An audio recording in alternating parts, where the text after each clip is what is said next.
شروع اللہ کے نام سے جو بڑا مہربان نہایت رحم والا ہے۔ السلام علیکم ورحمۃ اللہ وبرکاتہ۔ امید کرتی ہوں آپ سب خیریت سے ہوں گے۔ ہم پڑھ رہے ہیں سبق نمبر 16، جس میں ہم فعل مجہول یعنی فعل معروف اور فعل مجہول کے بارے میں پڑھ رہے ہیں۔ آپ نے اگر اس سے پہلے کی ویڈیوز نہیں دیکھی تو پہلے جا کے آپ وہ ویڈیوز دیکھ لیجئے تاکہ آپ کو آیات سے ترجمہ نکالنے میں آسانی ہو اور اس سبق کو سمجھنے میں آسانی ہو۔ ٹھیک ہے جی، ہم نے فعل معروف اور فعل مجہول بنانا سیکھا تھا۔ ماضی معروف سے پہلے حرف پر پیش اور آخر سے پہلے حرف پر زبر لگانے سے ماضی مجہول بن جاتا ہے، جیسے فعل سے فعلا۔ مضارع مجہول علامت مضارع پر پیش اور آخر سے پہلے حرف پر زبر لگانے سے مضارع مجہول بن جاتا ہے، جیسے یفعلو سے یفعلو۔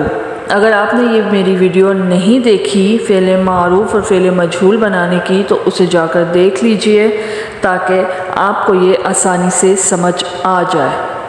اس کے بعد یہ آپ کے سامنے گردانیں شو ہو رہی ہیں، جس کو میں نے بہت اچھے طریقے سے پچھلی ویڈیو میں آپ کو لفظ با لفظ پڑھ کر بھی بتایا ہے۔ یہ وہی گردانیں ہیں۔ اب چلتے ہیں اپنے آج کے سبق کی طرف۔ اس سے پہلے اگر آپ میرے چینل پر نئے ہیں تو آپ کو خوش آمدید۔ اگر آپ نے میرا چینل ابھی تک سبسکرائب نہیں کیا تو اسے سبسکرائب کر لیجئے، بیل آئیکن کو پریس کر لیجئے تاکہ آنے والی نوٹیفیکیشن بر وقت آپ کو مل سکے۔ شروع کرتے ہیں آج کی آیت۔ لا یسألوا عما یفعلوا، لا یسألوا نہیں پوچھے جاتے، عما اس سے، یفعلوا جو وہ کرتے ہیں، وہم یسألون اور وہ پوچھے جائیں گے۔ اس آیت کا مفہوم یہ ہے کہ انہیں لگتا ہے کہ وہ جو مرضی کر لیں وہ کسی صورت نہ ہی پکڑے جائیں گے نہ ہی پوچھے جائیں گے، تو ایسا ہرگز نہیں ہے۔ اپنے اعمال کا بدلہ اور جواب لازم دینا ہوتا ہے۔ تو یہ آیت اسی حوالے سے ہے کہ وہ ضرور پوچھے جائیں گے۔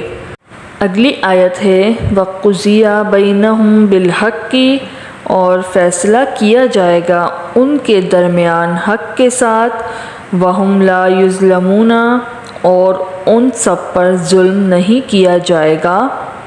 اگلی آیت ہے فِي بُيُوتٍ أَذِنَ اللَّهُ أَن تُرْفَعَ ان گھروں میں حکم دیا اللہ نے کہ بلند کیا جائے، وَيُذْكَرَ فِيهَا اسْمُهُ اور لیا جائے ان میں اس کا نام۔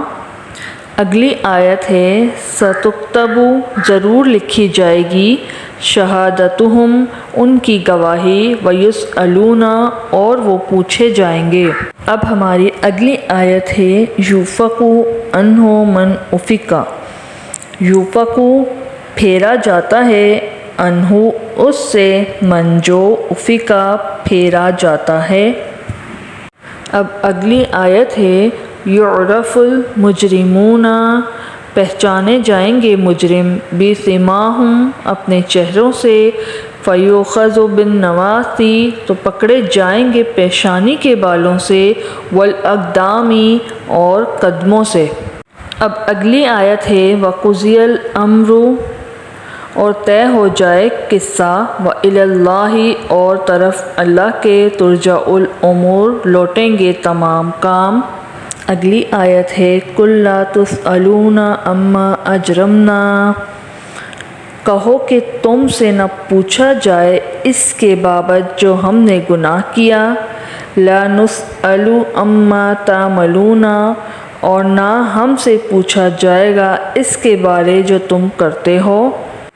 اب چلتے ہیں اپنے فعل مجہول کے غائب، حاضر اور متکلم کی طرف۔ تو پڑھتے ہیں اس کی پہلی آیت وَلَا تَحْسَبَنَّ الَّذِينَ قُتِلُوا اور نہ سمجھو ان لوگوں کو مردہ، فِي سَبِيلِ اللَّهِ أَمْوَاتًا اللہ کے راستے میں ان کو مردہ نہ سمجھو، بل أَحْيَاءٌ عِندَ رَبِّهِمْ يُرْزَقُونَ بلکہ وہ زندہ ہیں اپنے رب کے پاس، ان کو رزق دیا جاتا ہے۔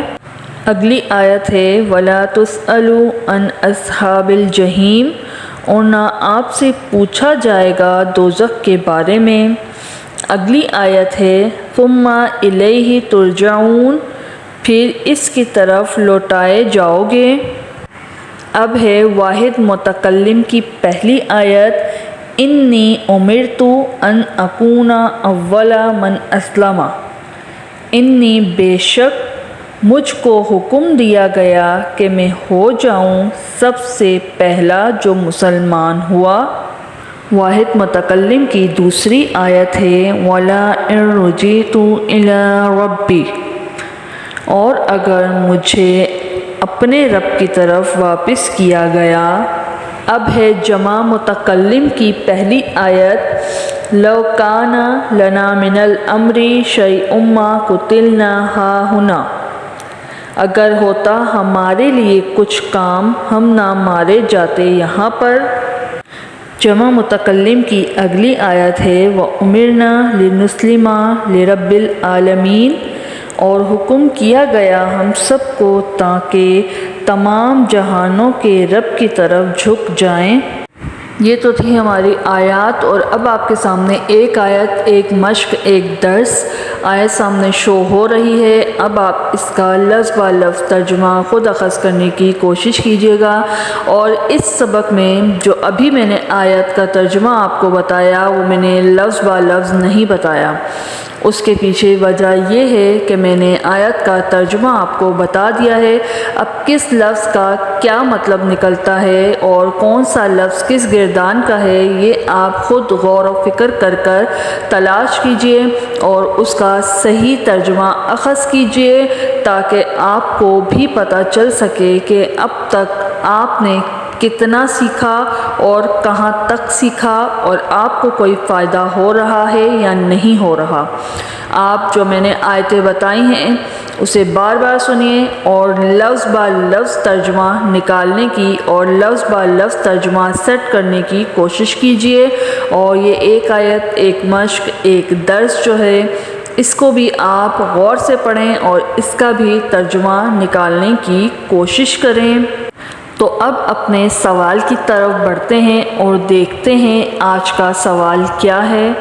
ہمارا آج کا سوال ہے قرآن کا دل، قرآن کی دلہن، قرآن کی زینت کس سورت کو کہتے ہیں؟